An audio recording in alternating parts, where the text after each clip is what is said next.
بسم اللہ الرحمن الرحیم۔ السلام علیکم، ہمارے چینل پر خوش آمدید۔ میرا نام رامش ہے۔ میں اپنے والدین کی اکلوتی اولاد ہوں۔ مجھے پڑھنے لکھنے سے کوئی خاص شغف نہیں تھا۔ گھر والوں کے کہنے پہ میٹرک مکمل کیا تھا، آگے پڑھنے کا کوئی ارادہ نہیں تھا۔ میرے پاپا کا تعلق ایک جاگیردار گھرانے سے تھا، اس لیے میرے لیے پیسے یا جاب کا کوئی مسئلہ نہیں تھا۔ میرے والد کے 3 بھائی اور 1 بہن ہے۔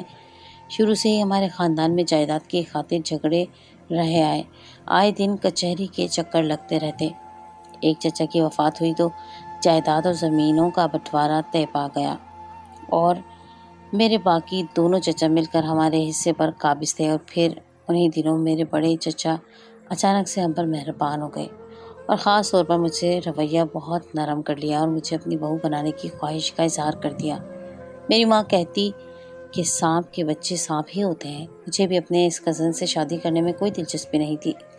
اس کی پہلی شادی ہو چکی تھی، لیکن رشتوں میں بھی جاگیرداری دکھائی اور ذرا سی بات پر مار پیٹ کرتا۔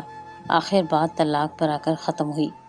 وہ لڑکی کسی غیر برادری سے تھی، اسی لیے اب میرے چچا کو لگتا تھا کہ اپنے خاندان کی لڑکی ہوگی تو شاید مار پیٹ کے بعد بھی کم از کم رہے گی، تو دب کر دوسری طرف چچا نے ابا کو ذلیل کر کے رکھا تھا۔ اس لیے ابا نے کہا کہ میری تو ایک ہی بیٹی ہے، اسے بھی میں تم جیسوں کے حوالے نہیں کر سکتا۔ کچھ دن بعد میری ایک دوست کی شادی تھی۔ وہ لوگ بہت رئیس خاندان کے تھے اور امیروں کی شادیاں اور تمام رسمیں عموماً رات کو ہوتی ہیں۔ اس رات مجھے مہندی سے واپس آتے دیر ہو گئی تھی جب ایک تیز رفتار گاڑی میرے پاس رکی اور کسی نے میرے منہ پر رومال رکھا اور میرے حواس گم ہو گئے۔ میری آنکھ کھلی تو مجھے بے دردی سے ایک تہہ خانے میں پھینک دیا گیا جہاں پہلے ہی کچھ لڑکیاں موجود تھیں۔ یہ ایک بڑا ہال نما کمرہ تھا۔ مجھے سمجھنے میں زیادہ دیر نہیں لگی کہ یہ قید خانہ تھا۔ یہاں پر بچے بھی تھے جن کو باقاعدہ اسمگل کیا جاتا تھا۔ کچھ لڑکیاں بھی تھیں جن سے کلب میں ڈانس کروایا جاتا، کچھ کوٹھوں پر غیر قانونی کام کے لیے بھیجی جاتی تھی۔ پولیس بھی اس گینگ کے ساتھ ملی ہوئی تھی۔ ان میں سے ایک لڑکا مجھے دیکھ کر مسکرایا، بہت غصہ آیا۔ وہ کب سے مجھے گھور رہا تھا۔ میں نے ڈر کے ایک لڑکی کا ہاتھ پکڑا اور اسے کہا دعا کرو ہم یہاں سے نکل جائیں۔ میں ڈر اور خوف کی وجہ سے کانپ رہی تھی۔ ایک اس لڑکے کی نظریں مجھے ڈرا رہی تھی تو وہ لڑکی بولی کہ اس کے انداز سے تمہیں پتہ نہیں چلا کہ وہ لڑکوں کی طرح عام لڑکا نہیں بلکہ خواجہ سرا ہے۔ میں نے حیرانی سے اس لڑکے کو دیکھا جب کسی اور لڑکی سے باتیں کر رہا تھا اور ہاتھ پہ ہاتھ مار کر ہنس رہا تھا۔ ایک خاص قسم کی جیل تھی۔ میرے والدین کا پتہ نہیں کیا حال ہوا ہوگا۔ میں رو رو کر دعائیں کر رہی تھی کہ اللہ ہمیں یہاں سے نکال۔ بہت ساری لڑکیاں جو رو رہی تھیں وہی منتیں کر رہی تھی کہ ہمیں یہاں سے جانے دو، اور بچوں کے رونے کی آوازیں مجھے پاگل کر دینے کو کافی تھیں۔ میں ایک بچے کے پاس بیٹھ گئی جو بہت پیارا معصوم سا بچہ تھا۔ مجھے اس پہ بہت ترس آیا جو انتہائی سنجیدگی سے زمین کو گھور رہا تھا، جیسے یہاں سے اسے نکلنے کی جگہ مل جائے۔ میں نے پیار سے اس کے سر پر ہاتھ پھیرا اور کہا کہ تو ان ظالموں کے ہاتھ یہاں کیسے آیا؟ وہ مزید رونے لگا۔ تبھی کچھ لوگ اندر آئے اور وہاں موجود لوگوں کو بھیڑ بکریوں کی طرح ہانکنے لگے کہ چلو اب تم لوگوں کو کہیں اور جانا ہے۔ وہ لوگ اس وقت جنگل کی ایک جیل میں تھے۔ اب ان سب کو کہیں اور شفٹ کیا جا رہا تھا۔ یہ تقریباً 40-50 لوگ تھے اور اس گینگ کے لوگوں نے چہرے ماسک کے ڈھانپ رکھے تھے۔ اسی لڑکے نے جو خواجہ سرا تھا میرے نزدیک آ کر کہا لڑکی تم جانتی ہو یہ لوگ کتنے خطرناک ہیں؟ اس نے سامنے دیکھتے ہوئے کہا وہ شخص جو نظر آ رہا ہے وہ تو پولیس کو قتل اور ایسے ہی بڑے بڑے جرموں میں مطلوب ہے، لیکن پولیس میں کچھ کالی بھیڑیں تھیں جن کی وجہ سے ایسے لوگ بچ جاتے ہیں۔ ہمیں وہاں سے ایک دوسری جگہ منتقل کر دیا گیا۔ یہاں سے کچھ لڑکیوں اور بچوں کو یہاں پہنچا دیا گیا۔ ان بچوں میں وہ بچہ بھی شامل تھا جو مجھ سے بہت دیر تک باتیں کرتا رہا۔ وہ دن میری زندگی کے بدترین دنوں میں سے تھا۔ 24 گھنٹے میں ایک بار ہمیں تھوڑا کچھ کھانے کو دیتے تاکہ سانس اور روح کا رشتہ برقرار رہ سکے۔ اس اندھیرے قید خانے میں سورج کو دیکھ کر بہت دن ہو گئے تھے۔ کچھ پتہ نہیں تھا کب صبح ہوتی ہوگی اور کب شام۔ تبھی میں نے ایک بچے کو جنم دینے والی عورت کو مرتے دیکھا تھا جسے ہاسپٹل نہیں پہنچایا گیا اور وہ وہیں اپنے بچے کو تنہا چھوڑ کر مر گئی۔ وہاں موجود لوگوں سے ڈرگ سپلائی کا کام لیا جانے لگا تھا۔ اب مجھے اس دن سے ڈر تھا جس دن یہ لوگ مجھے بھی کسی گھناؤنے کام میں مرواتے تھے۔ اکثر ہم جن چیزوں سے ڈرتے ہیں وہی ہوتا ہے۔ اب یہ لوگ وہاں موجود لوگوں کو نشے کا عادی کر رہے تھے تاکہ انہیں لوگوں سے نشہ فروخت کروا کر اپنا کام نکلوا سکے۔ ایک دن مجھے بھی ایک اور کمرے میں لے گئے۔ یہاں موجود ایک لڑکی نے ایک انجیکشن میں مجھے دیا۔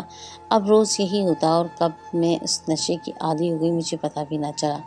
اب کسی کو مجھے کہنے کی ضرورت نہ پڑتی، میں خود بخود نشے کی طلب میں اس لڑکے کے پاس جانے لگی۔ وہ لڑکا مجھ سے ہلکی پھلکی باتیں کرتا رہتا، میرا نام، میں کون ہوں، کہاں سے آئی ہوں، اور بتاتے ہوئے روتی تھی کہ میں بد نصیب ہوں جس کے والدین جیتے جی مر گئے ہوں گے، پتہ نہیں لوگوں نے کیا کیا کچھ کہا ہوگا، اور میری جدائی میں میرے ماں باپ اس دنیا میں جیتے جی مر گئے ہوں گے، یا شاید میں ان کے لیے مر گئی ہوں گی۔ اس لڑکی نے، جس کا نام عثمان تھا، اس نے ایک دن مجھ سے وعدہ کیا کہ مجھے یہاں سے نکالے گا، لیکن اس سے پہلے ہی کسی نے اسے پولیس کے حوالے کر دیا۔ کہتے ہیں وقت گزر ہی جاتا ہے، اور مجھے لگتا ہے جس پر وقت گزر رہی ہو اسے پتہ ہوتا ہے وقت کیسے گزرتا ہے اور روح پر کیسے کیسے نقش سب کیے جاتے ہیں۔ ایک دن جو ہم لوگوں کی نگرانی میں ایک شخص کھڑا تھا، وہ فرش پہ گرا اور تڑپنے لگا۔ اسے کچھ دیر پہلے کسی نے شراب پیتے دیکھا تھا، اور ہم سب نے اس موقع کا فائدہ اٹھایا اور وہاں سے نکل کر بھاگنا شروع کر دیا۔ تب تک اس گینگ کے باقی لوگوں کو پتہ چل گیا۔ ان لوگوں نے فائرنگ کر دی۔ یقین کریں اس دن پتہ چلا آزادی کیا ہوتی ہے، جان کتنی پیاری ہوتی ہے۔ لوگ اندھا دھند بھاگ رہے ہوتے ہیں، کچھ لوگوں کو گولیاں لگ گئیں، کچھ اس بھگدڑ میں زخمی ہو گئے۔ میں اتنے زور سے زمین پر گری تھی کہ میرا بازو ٹوٹ گیا تھا، لیکن اس وقت اس تکلیف سے زیادہ یہی سوچتی کہ یہاں سے بھاگنا ہے، نکلنا ہے، نہیں تو ساری زندگی قید کی نظر ہو جاؤ گی۔ یہ سن کر جان کتنی پیاری ہوتی ہے۔ لوگ اندھا دھند بھاگ رہے تھے، کچھ لوگوں کو گولیاں لگ گئیں، کچھ اس بھگدڑ میں زخمی ہو گئے۔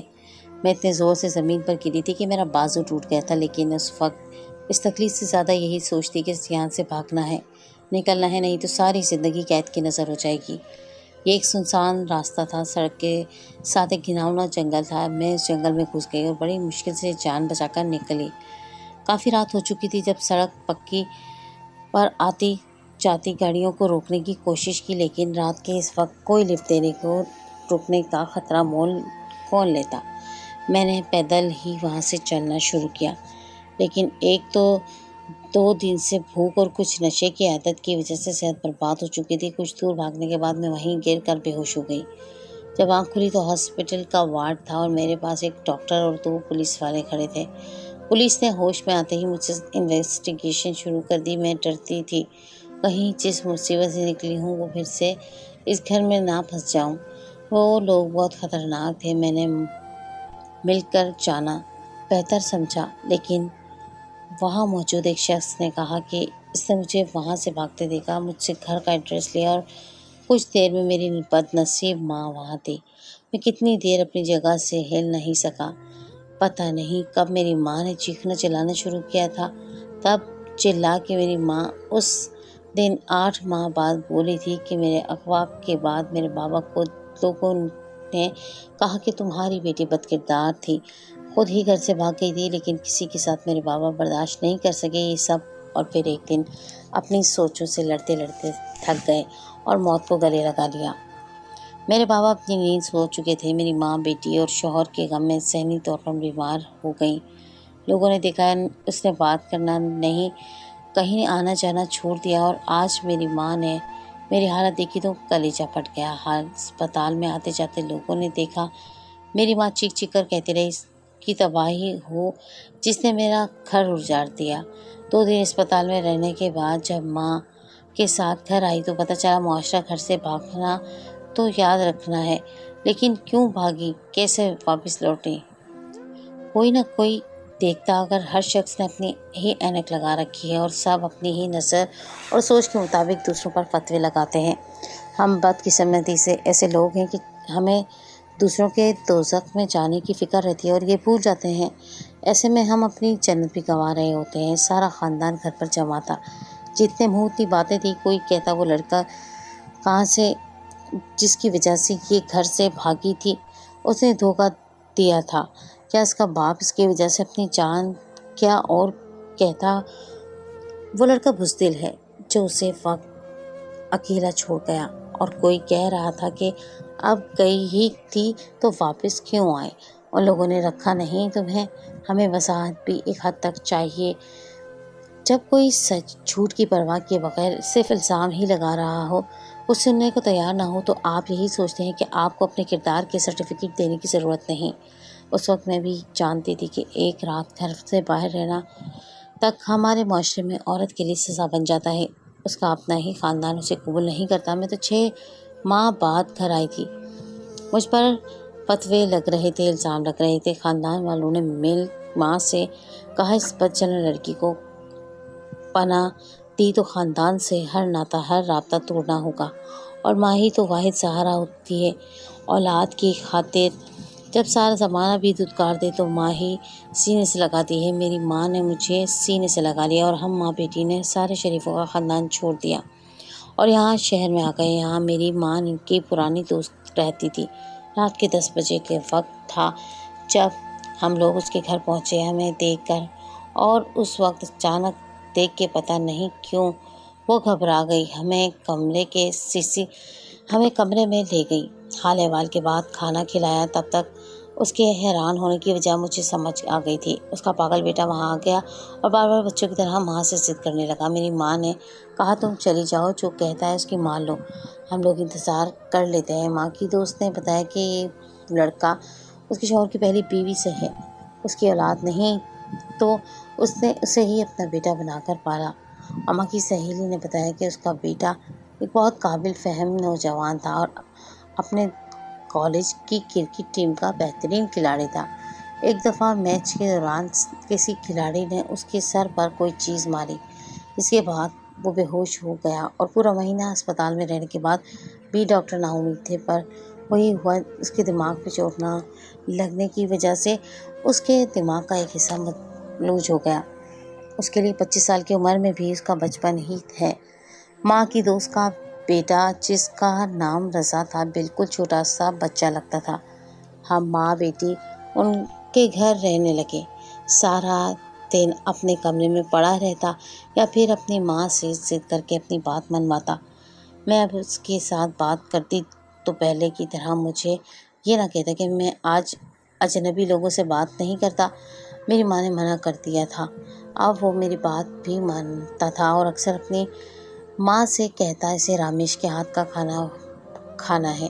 میں بھی اس کا خیال رکھتی تھی۔ اچھا وقت گزر رہا تھا، ان لوگوں کا احسان تھا اور چھپانے کو چھدی تھی، ہمارے لیے یہی بہت تھا۔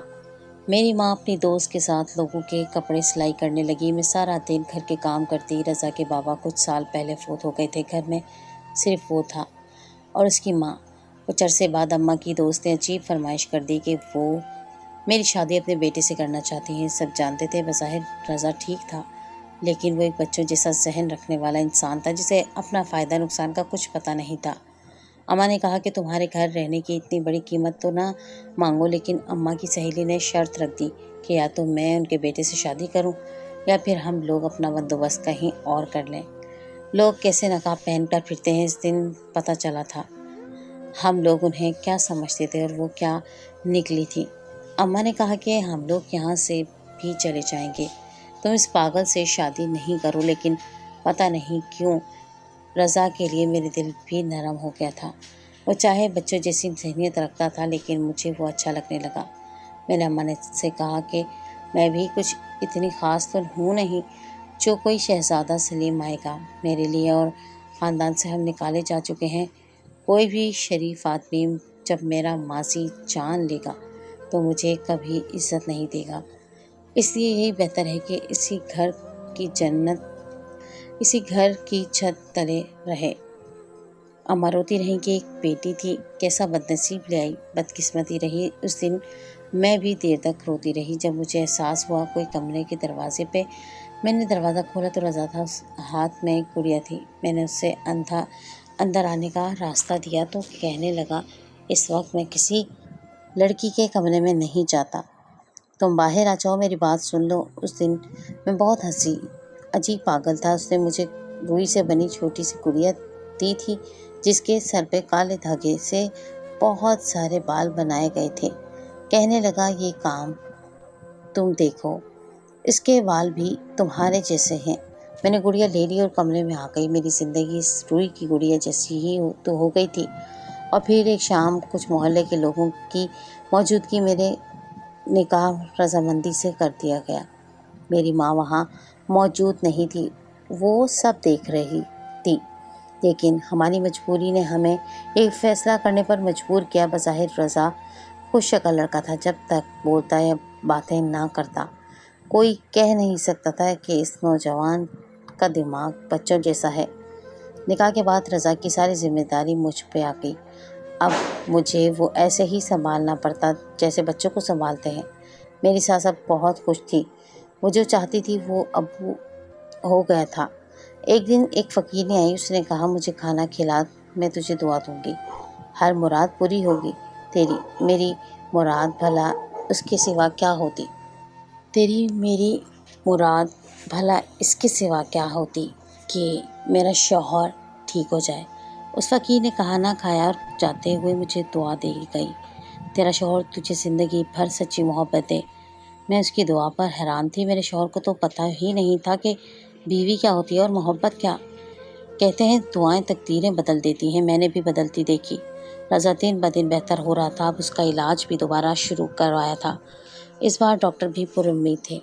میرا سارا دن بھی رضا کی دیکھ بھال اور رات اللہ سے رو رو کر دعا میں گزر جاتی تھی۔ پھر اللہ نے میری سن لی اور رضا پہلے سے بہت بہتر ہو گیا، لیکن تب پتہ نہیں میری ساس کو کیا لگا کہ رضا اگر ٹھیک ہو گیا تو کہیں سب کچھ میرے نام نہ کر دے۔ وہ اب رضا کو میرے پاس بیٹھنے تک نہ دیتی۔ انہی دنوں میری والدہ کی طبیعت اتنی بگڑ گئی کہ مجھے اپنی بدقسمتی کا یقین ہونے لگا۔ میری ساس نے کسی قسم کی مدد سے انکار کر دیا۔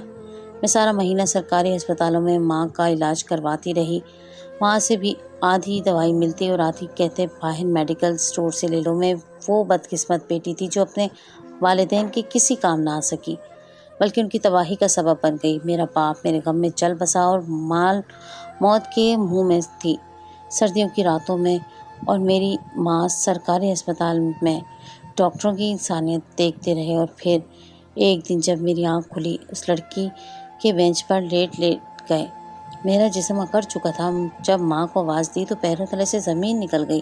میری ماں مجھے سوتا چھوڑ کے جانے کب کی اس دنیا سے جا چکی تھی، پتہ نہیں۔ جس نے مدد کی کون گھر چھوڑ گیا، کچھ پتہ نہیں۔ محلے کے کسی شخص نے کفن دفن کا انتظام کروایا۔ میں دنیا میں تنہا رہ گئی تھی۔ ایک ایک کر کے میرے سارے رشتے دار مجھ سے دور ہو گئے۔ سارا دن روتے اور رات سوچوں میں گزر جاتی تھی۔ جب ہم سوچ رہے ہوتے ہیں ہم پر کوئی ذمہ داری باقی نہیں رہی تو کس کے لیے جینا؟ کچھ لوگ زندگی سے مایوس ہو کر اس کے ختم ہونے کے دن گنتے ہیں، اور کچھ لوگ کوئی وجہ ڈھونڈ لیتے ہیں۔ میرے پاس وجہ بھی نہیں تھی، مجھے لگتا تھا کہ میں پاگل ہو جاؤں گی۔ میری ساس رضا سے کہہ کے مجھے باتیں سنواتی، وہ پہلے سے بہت بہتر تھا، لیکن اپنی ماں کے ہاتھوں کھلونا بن چکا تھا۔ جیسا کہتی ویسا ہی اس کے لیے حرف آخر ہوتا۔ ہم میاں بیوی عجیب رشتے میں جڑتے، ایک دن ساتھ رہتے ہوئے ایک دوسرے کے ساتھ رہ رہے تھے۔ میری بیوی کو جو تحفظ کا احساس ہوتا ہے، جو ماں نے بھروسہ ہوتا ہے، میرے پاس ایسا کچھ نہیں تھا۔ لیکن ایک بار پھر سے قسمت نے مجھے وہی چنا آزمانے کے لیے۔ میں ماں بننے والی تھی، اور یہ خبر یقیناً کسی ایسی لڑکی کے لیے خوشی کی ہوتی ہوگی جس کا دنیا میں کوئی خون کا رشتہ باقی نہ بچا ہو۔ اس سے ایسی خبر پہ خوش ہونا چاہیے کہ اولاد کے آنے کے بعد ایک مضبوط رشتہ ہوگا جو صرف اس کا ہوگا۔ لیکن میں خوش کیسے ہوتی؟ میرا مقام ایک بیوی کی حیثیت میں کیا تھا؟ اس خاندان میں کیا تھا؟ زمانہ مجھے کیا سمجھتا تھا؟ ان باتوں کے بعد میں نہیں چاہتی تھی کوئی اور رامش دنیا میں آئے۔ میں نے محلے میں ایک عورت سے بات کی جو ایک سرکاری ہسپتال میں نرس تھی، وہ میری مدد کرے گی۔ میں ایسا کوئی رشتہ نہیں چاہتی تھی جو میری اس طرح زندگی میں مجبور اور بے بسی کی زندگی گزارے۔ پھر رضا کیسا باپ ہوتا جو اچھا شوہر ثابت نہیں ہو سکا تھا، جس کا ذہن اب بھی صرف وہی کر رہا تھا جو اس کی ماں کہتی تھی۔ لیکن یہاں بھی قسمت نے میرا ساتھ نہ دیا۔ اس نرس نے کہا کہ اس وقت اگر کچھ کیا تو تمہاری جان کو خطرہ ہے، مایوسی سے گھر لوٹ آئی۔ وہ 9 ماہ میرے لیے 9 سال جیسے تھے۔ شدید ذہنی اذیت و تکلیف میں بہت کمزور ہو چکی تھی، میرے اعصاب میرے ساتھ چھوڑ رہے تھے۔ جب ایک رات میری زندگی میں 2 اور معصوم جڑ گئے تھے۔ میں نے 2 جڑواں بچوں کو جنم دیا تھا، ایک بیٹا اور دوسری بیٹی تھی۔ بچوں کو دیکھ کر مجھے عجیب سی خوشی تھی۔ میں جو سوچتی تھی مجھے اولاد سے محبت نہیں ہوگی، مجھے ضرورت نہیں کسی رشتے کی۔ ایک لمحے میں سب کچھ بدلا تھا۔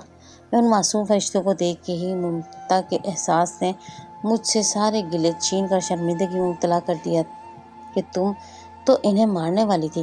میں روز اللہ سے معافی مانگتی اور اپنے بچوں کی زندگی کی دعائیں کرتی۔ رضا اور میری ساس کا رویہ بھی اب کچھ بہتر تھا۔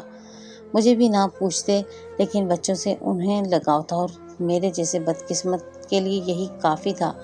بچوں کے چھوٹے چھوٹے کام کرتے وقت اچھا گزرنے لگا، اور وہ دن میری زندگی کا خوبصورت دن تھا جب میرے بچوں نے پہلی دفعہ مجھے ماں کہہ کے پکارا۔ یہ بات وہ لوگ سمجھیں گے جن کا کوئی نہیں ہوتا، لیکن پھر ایک ایسا رشتہ بن جاتا ہے جسے دنیا کی کوئی طاقت جدا نہیں کر سکتی۔ ایک دن میری ساس اور رضا گاؤں میں کسی فوتگی پر گئے ہوئے تھے۔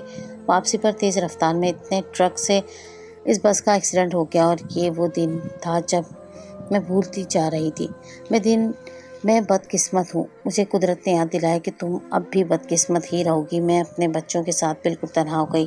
ایک بار پھر سے میری ساس اور رضا جیسا بھی تھا، لیکن یہ تو تھا کہ ہم اکیلے نہیں تھے۔ اس گھر میں اب ساری رات نیند نہ آتی۔ میری طبیعت خراب رہنے لگی، اس کے ساتھ ہی آنے والے دنوں کی فکر، بچوں کے پیٹ کی فکر۔ اب بچے دودھ کے لیے روتے رہتے، دودھ والے نے دودھ دینا بند کر دیا، زندگی فاقوں تک آ گئی۔ ماں خود تو بھوکی رہ سکتی ہے، لیکن اپنے بچوں کو بھوکا نہیں رکھ سکتی۔ میں نے محلے میں گھروں میں کام کیا، اور کسی نہ کسی کا کوئی کام ہوتا تو میں وہ کر دیتی، جس سے جو ملتا اپنے بچوں کا پیٹ بھرنے کے لیے لگی۔ لیکن یہاں بھی وہی مردوں کا معاشرہ جس میں عورت اگر میں اکیلی ہے تو مفت کا مال سمجھ لیا جاتا ہے۔ مجھے اب لوگوں کی نظریں اور نیتیں پریشان کرنے لگی۔ ایک رات بہت سوچا تو یاد آ گیا، گھر رضا کے نام ہی تھا۔ اسی وقت اٹھی اور کاغذات ڈھونڈنے لگی۔ اگلے ہی دن محلے کی ایک عورت جو استانی تھی، اس سے کہہ کے بینک ساتھ لے گئی۔ گھر کو بینک میں گروی رکھوا کر گاڑی نکلوا لینے کا سوچا، لیکن ایک وسیلہ بن گیا۔ ایک شخص کو ڈرائیور کی ضرورت تھی۔ میں نے مردانہ حلیہ بنا لیا اور یہ جاب شروع کر دی۔ کچھ میں نے خود کو مضبوط بنا لیا۔ اپنے بچوں کی خاطر میں نے گاڑی چلانا انہیں دنوں سیکھی تھی جب اس گینگ میں 6 ماہ قید رہی تھی۔ وہ لوگ ہمیں ٹریننگ دیتے تھے تاکہ وقت آنے پر بھاگ جانا ہو تو گاڑی چلانی آتی ہو۔ اس طرح برے وقتوں کا ایک اچھا تجربہ میرے کام آ گیا۔ اب میں گاڑی چلاتی، کوئی نہ کوئی سواری مل جاتی، اسے اس کی منزل تک پہنچا کے جو ملتا اس سے اچھی گزر بسر ہو رہی تھی۔ بچوں کو اسکول میں داخل کروا دیا، زندگی کچھ ٹریک پر آ گئی۔ میرے صاحب کو گاڑی کی ضرورت تھی، اسے چھوڑنے کے بعد میں باقی سواریاں بھی بٹھا سکتی تھی۔ وہ ایک خوبصورت اور نرم دل انسان تھا، اور اب روز ہی میرے ساتھ وقت سفر کرتا، اور میں بچوں کی چھٹی کے وقت تک گھر بھی پہنچ جاتی تھی۔ وہ شخص اب مجھ سے کچھ باتیں بھی کرنے لگا تھا۔ جب کوئی آپ کو سننے والا ہو تو آپ اپنے غم بھی شیئر کرنے لگتے ہیں۔ اب اس سفر میں ہم لوگوں کی اچھی بات چیت ہونے لگی، سفر بھی اچھا گزر جاتا، اور مجھے بھی ایک جانا پہچانا سا شخص مل گیا تھا۔ ایک دن میں نے اس سے پوچھا کہ اس نے شادی کیوں نہیں کی، تو اس نے کہا کہ ایک لڑکی دیکھی تھی، اس سے محبت ہو گئی تھی۔ مجھے اس کے بعد زندگی نے ایسے موڑ دکھائے کہ وقت نہ ملا کہ اسے ڈھونڈ سکتا۔ اپنے جھمیلوں میں وہ لڑکی کہیں کھو گئی۔ وہ قسمت کی ماری تھی، پتہ نہیں کس حال میں ہوگی۔ اس نے کہا وہ اگلے دن اس کی تصویر مجھے دکھائے۔ مجھے اگلے دن کا انتظار تھا۔ مجھے اس لڑکے کی قسمت پر رشک آ رہا تھا جس سے کوئی 7 سال سے محبت کرتا تھا اور اس کی خاطر شادی بھی نہیں کی تھی، اور ایسی محبت کے اس لڑکی کا کچھ اتا پتہ بھی نہیں، اور اس لڑکی کو معلوم بھی نہیں تھا کہ ایسی محبت تھی ہر غرض سے پاک۔